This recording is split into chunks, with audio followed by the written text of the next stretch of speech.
గచ్చిబౌలిలోని 400 ఎకరాల భూమి ప్రభుత్వానిది అని అంటూ టీజీఐఏసీ చేసిన ప్రకటనను హైదరాబాద్ సెంట్రల్ యూనివర్సిటీ ఖండించింది. ఈ మేరకు హెచ్సియు రిజిస్ట్రార్ ఓ ప్రకటన విడుదల చేశారు. 2024 జూలైలో అక్కడ ఎలాంటి సర్వే నిర్వహించలేదని, ఇప్పటి వరకు భూమి ఎలా ఉందన్న దానిపై ప్రాథమిక పరిశీలన మాత్రమే చేశారని అన్నారు.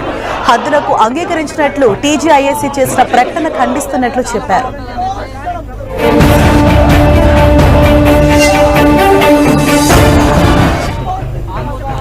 ఇదే విషయంపై మరింత హైదరాబాద్ సెంట్రల్ యూనివర్సిటీ ఏదైతే ఉందో అక్కడ భూముల వ్యవహారం పొలిటికల్ టర్న్ తీసుకుందని చెప్పుకోవచ్చు. ఇప్పటికే చూసుకున్నట్లయితే ఆడ హైదరాబాద్ సెంట్రల్ యూనివర్సిటీలో జేసీబీలను పెట్టి ఏదైతే చదువు చేస్తున్నటువంటి అంశాన్ని అక్కడ ఉన్నటువంటి విద్యార్థులు వ్యతిరేకించారు. అక్కడ ధర్నాలు చేశారు. వాళ్ళందరినీ పోలీసులు అరెస్ట్ చేశారు. అయితే ఇదే అంశం పైన మరో కోణాన్ని కూడా కాంగ్రెస్ ప్రభుత్వం తెరపైకి తీసుకొచ్చినటువంటి పరిస్థితి మనకు కనబడుతుంది.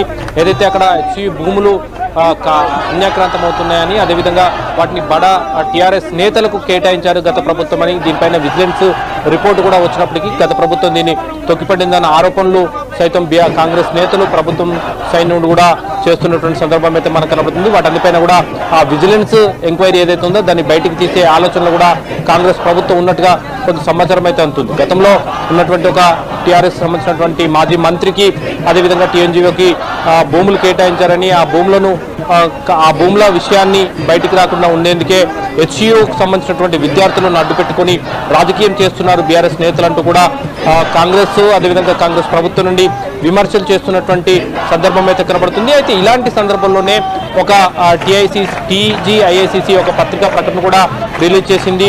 అక్కడ భూములకు సంబంధించినటువంటి అంశాలు, ఆ భూములకు సంబంధించినటువంటి బౌండరీ లైన్స్ ఏ విధంగా ఉండేది, 400 ఎకరాలకు సంబంధించినటువంటి భూమి ప్రభుత్వాందే అంటూ కూడా ఒక ప్రకటన కూడా రిలీజ్ చేసినటువంటి సందర్భం కనబడుతుంది.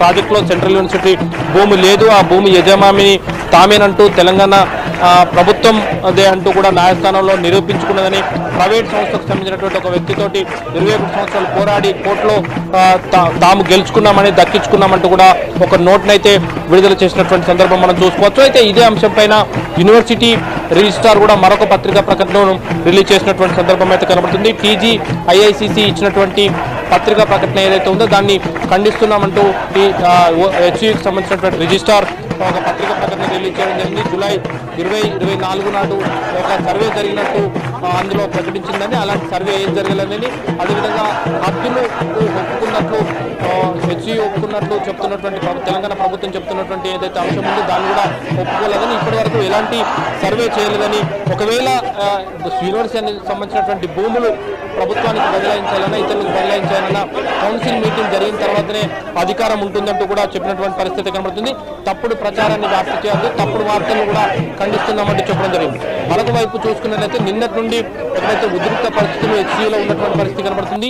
ఈ క్షణానికి కూడా హెచ్సియు మెయిన్ గేట్ వద్ద విద్యార్థులంతా కూడా ఆందోళనకు దిగడం జరిగింది. 400 ఎకరాలు అమ్మడానికి వీల్లేదు, హెచ్సియుకి సంబంధించినటువంటి భూములవి, యూనివర్సిటీ భూములవి, వాటిని అమ్మితే ఒప్పుకునే పరిస్థితి లేదు. యూనివర్సిటీ నుండి పోలీసులందరూ కూడా బయటికి వెళ్లాలంటూ కూడా వాళ్ళు నినాదాలు చేస్తున్నటువంటి సందర్భం అయితే కనబడుతుంది. అరెస్ట్ చేసినటువంటి విద్యార్థులను వీలైనంత తొందరగా రిలీజ్ చేయాలి, వెంటనే రిలీజ్ చేయాలంటూ కూడా వాళ్ళు డిమాండ్ చేస్తున్నటువంటి సందర్భం కనబడుతుంది. ఇటు ఇదే అంశం పైన బీజేపీ నేతలు కూడా స్పందిస్తూ అక్కడ నిజ నిర్ధారణ కమిటీ చేయడం జరిగింది. ఎమ్మెల్యేలంతా వెళ్లి ఇటు యూనివర్సిటీ అధికారులతోటి, సెంట్రల్ గవర్నమెంట్ అధికారులతోటి, అదేవిధంగా అక్కడ ఉన్నటువంటి విద్యార్థులతో మాట్లాడి నిజ నిర్ధారణ చేయాలంటూ కూడా ఒక నిర్ణయాన్ని కూడా పదాధికారుల సమావేశంలో చేసుకోవడం జరిగింది.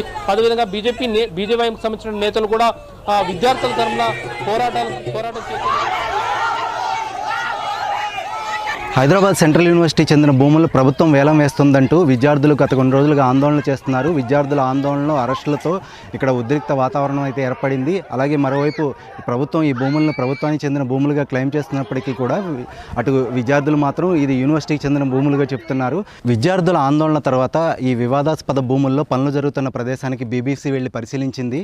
ఇక్కడ వెళ్ళిన కొద్దీ కూడా ఎక్కడికక్కడ బ్యారికేడ్లు ఏర్పాటు చేసి పోలీస్ పికెట్ అనేది కనిపిస్తుంది. అలాగే ఎలిప్యాడ్ ఏరియాలు ఉన్నాయి. ఆ ఎలిప్యాడ్ ఏరియాల ప్రాంతం పెద్ద సంఖ్యలో పోలీసులు మోహరించారు. అక్కడ ఎవరిని కూడా రానివ్వకుండా చూస్తున్నారు. ఇంకోవైపు ముందుకంటే యూనివర్సిటీ వైపు వెళ్లే కొద్దీ కూడా యూనివర్సిటీ వైపు వెళుతున్న ప్రదేశంలో పెద్ద సంఖ్యలో ఆ జేసీబీలను అక్కడ ఏర్పాటు చేసి పనులు చేసేందుకు అక్కడ ఏర్పాట్లు చేస్తున్నట్లుగా కూడా కనిపిస్తోంది. అలాగే యూనివర్సిటీ లోపలికి వెళ్లేందుకు మరొక పికెట్ ఏర్పాటు చేశారు. అక్కడ బ్యారికేడ్లు పెట్టి పెద్ద సంఖ్యలో పోలీసులు ఉన్నారు. అక్కడ కూడా లోపలికి వెళ్ళనివ్వడం లేదు. మొత్తంగా ఇప్పుడైతే కనుక అటు మెయిన్ గేట్ వైపు కానీ, లేకపోతే ఇటు పనులు జరుగుతున్న ప్రదేశం వైపు కానీ విద్యార్థులను కానీ, లేకపోతే బయట వెళ్ళిన కూడా ఇక్కడికి రానివ్వకుండా పోలీసులు అడ్డుకుంటున్నారు. ఏవైతే వివాదాస్పద భూములు ఉన్నాయో ఆ వివాదాస్పద భూముల ప్రాంతంలో మనం ఉన్నాము. ఇక్కడ చదును చేసే పనులు కూడా నడుస్తున్నాయి. ఇప్పటికే పెద్ద సంఖ్యలో జేసీబీలు ప్రొక్లైన్లను ఏర్పాటు చేసి ఇక్కడ టీజీఐఎస్సీ తరపున చదును చేసే పనులు టేకప్ చేశారు. ఒకసారి అంటే ఈ యూనివర్సిటీకి సంబంధించిన ఈ భూముల మీద ఎందుకు ఇంత వివాదం నడుస్తుంది, కారణం ఏమిటనేది ఒకసారి పరిశీలిస్తే కనుక 1975 ప్రాంతంలో హైదరాబాద్ సెంట్రల్ యూనివర్సిటీకి గచ్చిబౌలి ప్రాంతంలో 2324 ఎకరాలను అప్పుడు ప్రభుత్వం కేటాయించింది.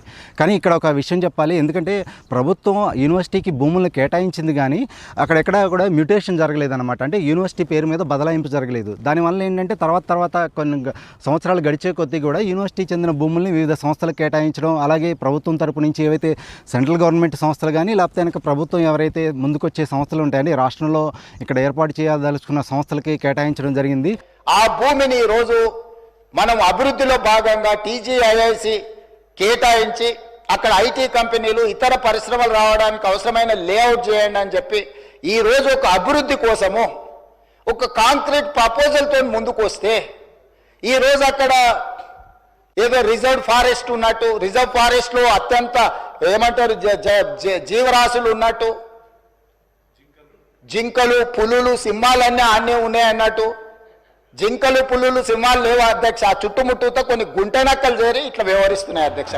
టీజేఐసి తరపున ఈ డెవలప్మెంటల్ యాక్టివిటీస్ జరుగుతున్న నేపథ్యంలో విద్యార్థులు ఆందోళనలు చేయడం జరుగుతుంది. అలాగే అంటే ఈ యూనివర్సిటీకి చెందిన భూముల్లో టీజేఐసి వచ్చి ఎందుకు ఇక్కడ డెవలప్మెంటల్ యాక్టివిటీస్ చేస్తుంది, అలాగే ఈ ప్రభుత్వ భూములను వేలం ఆపాలని కూడా విద్యార్థులు ర్యాలీలు చేయడం, అలాగే ధర్నాలు చేయడం, అలాగే ఇక్కడికి వచ్చి పనులు అడ్డుకోవడం కూడా జరుగుతుంది. అయినప్పటికీ కూడా మార్చి 30వ తేదీ నుంచి కూడా ఇక్కడ పెద్ద సంఖ్యలో జేసీబీలని పొక్లైన్లని ఇక్కడ ఏర్పాటు చేసి చదును చేసే పనులు నడిపిస్తున్నారు. అలాగే రాత్రులు కూడా ఈ పనులు నడుస్తున్నట్టుగా కూడా విద్యార్థులు చెప్తున్నారు. ఇప్పుడు 400 ఎకరాలు, రేపు ఇంకో 200 ఎకరాలు, ఇంకో 300 ఎకరాలు, అసలు యూనివర్సిటీకి ఏది అంటే యూనివర్సిటీ లేకుండా చేస్తారనే భయం మాలో పుట్టుకొని వచ్చిందనమాట. బేసిక్గా ఇది మా గవర్నమెంట్ ల్యాండ్, మేము ఏదైనా చేయగలుగుతాం అనే ఒక ధైర్యంతో ప్రతి కొంచెం ల్యాండ్ తీసుకొని పోతూ ఉందన్నమాట.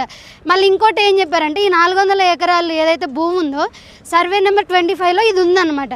దీని ప్లేస్లో మాకు వేరే దగ్గర 400 ఎకరాలు ఇచ్చారని చెప్తున్నారు. అదొక నెరేటివ్ అనమాట. ఫాల్స్ నెరేటివ్స్ని క్రియేట్ చేసి మమ్మల్ని మభ్యపెడుతున్నారు. 400 ఎకరాలు ఉంటే అది మాకు చూపించాలి కదా. సో ఫస్ట్ థింగ్ ఏంటంటే, ఒకటి భూమి మాది తీసుకొని పోతూనే ఉన్నారు. 50 సంవత్సరాల నుంచి ఉన్న యూనివర్సిటీని ఇట్లా తీసుకుంటూ పోతూ ఉంటే మాకు ల్యాండ్ అనేది మిగలదు. కాబట్టి ఫస్ట్ థింగ్ మేము ఫైట్ చేసేది మా కోసం, మా తర్వాత వచ్చే ఫ్యూచర్ జనరేషన్స్ కోసం. ఎడ్యుకేషన్ అనేది ఒక పబ్లిక్ గుడ్ కాబట్టి మేము ప్రొటెక్ట్ చేయాలనుకుంటున్నాం. టైంలో హాలిడేస్ ఉన్న టైంలో, ఇది ఉగాది నెక్స్ట్ రంజాన్, ఈ హాలిడేస్లో మీరు 50 జేసీబీస్ని ఒకేసారి తెలియకుండా ఇంత పోలీస్ ఫోర్స్తో వచ్చి తీయాల్సిన అవసరం ఏంటి? అదంతా మీ ల్యాండ్ అయినప్పుడు. సో మేము అడ్మినిస్ట్రేషన్ని కూడా చాలా క్వశ్చన్ చేస్తున్నాం. వాళ్ళు ఎవరు మాతో కాంటాక్ట్లో లేరు, ఇక్కడికి కూడా ఇంకా రాలేదు ఎవరు. మీరు యూనివర్సిటీ అఫీషియల్స్ తో మాట్లాడారా? యూనివర్సిటీ ల్యాండ్ అని క్లెయిమ్ చేస్తున్నా అంటే గవర్నమెంట్ వి ఆర్ ఫైటింగ్ అని చెప్తున్నారు. We are fighting but we failed అని అడ్మినిస్ట్రేషన్ చెప్తుంది. మా డిమాండ్స్ ఏంటంటే, ఫస్ట్ మీరు ఆక్షన్ ఆపేసి ఆ 400 ఎకరాలు ఏదైతే ల్యాండ్ ఉందో అది యూనివర్సిటీకి ఇచ్చేసి మిగతా ఉన్న ఏదైతే ల్యాండ్ ఉందో అది కూడా యూనివర్సిటీ పేరు మీద రిజిస్టర్ చేయాలన్నమాట. ఇట్లా భూదందాలు చేయడం అనేది ఆపేసుకోవాలి, మానేసుకోవాలి. ఇది స్టూడెంట్స్ ల్యాండ్. సరే, ఈ 400 ఎకరాల మీద ఎందుకు ఇంత వివాదమైంది అనేది ఒకసారి పరిశీలిస్తే కనుక అటు ప్రభుత్వం మాత్రం ప్రభుత్వ భూములని చెబుతుంది, ఇటు విద్యార్థులు మాత్రం యూనివర్సిటీ చెందిన భూములని చెప్తున్నారు. కానీ హైకోర్టులో తీర్పు వచ్చిన దాన్ని బట్టి మేము ముందుకెళ్తున్నామని కూడా ప్రభుత్వం చెబుతోంది. దీనికి సంబంధించి అసెంబ్లీలో కూడా మంత్రి శ్రీధర్ బాబు ఒక ప్రకటన కూడా విడుదల చేయడం జరిగింది. హైదరాబాద్ సెంట్రల్ యూనివర్సిటీ ల్యాండ్స్ అధ్యక్ష, we have never touched a inch of Hyderabad Central University land, and we have also a very big concern because I hail from that university, and in fact our deputy chief minister also hails from that university, and we have utmost responsibility to safeguard this land. విద్యార్థులు ముందు నుంచి కూడా ఒక claim చేస్తున్నారు. ఏంటంటే ఇక్కడంతా పెద్ద ఎత్తున చెట్లు ఉన్నాయి, దానికి తగ్గట్టుగా ఇక్కడ పచ్చదనం కూడా ఉంటుంది, అలాగే జింకలు అలాగే నెమళ్ళు కూడా పెద్ద సంఖ్యలో కనిపిస్తూ ఉంటాయి. చెట్లు కానీ లేకపోతే కనుక ఇదంతా కూడా ఈ అడవిల ప్రదేశం ఏదైతే ఉందో అదంతా కూడా మొత్తం కనుమరుగయ్యే పరిస్థితి ఉంది. అలాగే అటు జింకలు అలాగే నెమళ్ళు వీటిలో ఇలాంటి కొన్ని వన్యప్రాణులకు కూడా ఆవాసం లేకుండా పోతుందని కూడా విద్యార్థులు చెప్తున్నారు. ఇంకోవైపు ఇక్కడ మష్రూమ్ రాక్ అనేది కూడా ఇక్కడ ఒక ఐకానిక్ స్ట్రక్చర్గా కనిపిస్తుంటుంది ఈ ఫారెస్ట్లో. మనం వెనకాల చూస్తే కనుక ఇక్కడ క్లియర్గా రాక్స్ కనిపిస్తున్నాయి కదా, అదే మష్రూమ్ రాక్గా కూడా చెప్తుంటారు. ఈ మష్రూమ్ రాక్ వద్దకు ఎవ్రీ సండే కానీ లేకపోతే కనుక పర్యావరణం సంబంధించిన యాక్టివిటీస్ చేయాలనుకున్నప్పుడు ఇక్కడికి వచ్చి యాక్టివిటీస్ చేస్తూ ఉంటాము. ఇప్పుడు ఆ మష్రూమ్ రాక్ కూడా కనుమరుగయ్యే పరిస్థితి ఏర్పడుతుందని కూడా విద్యార్థులు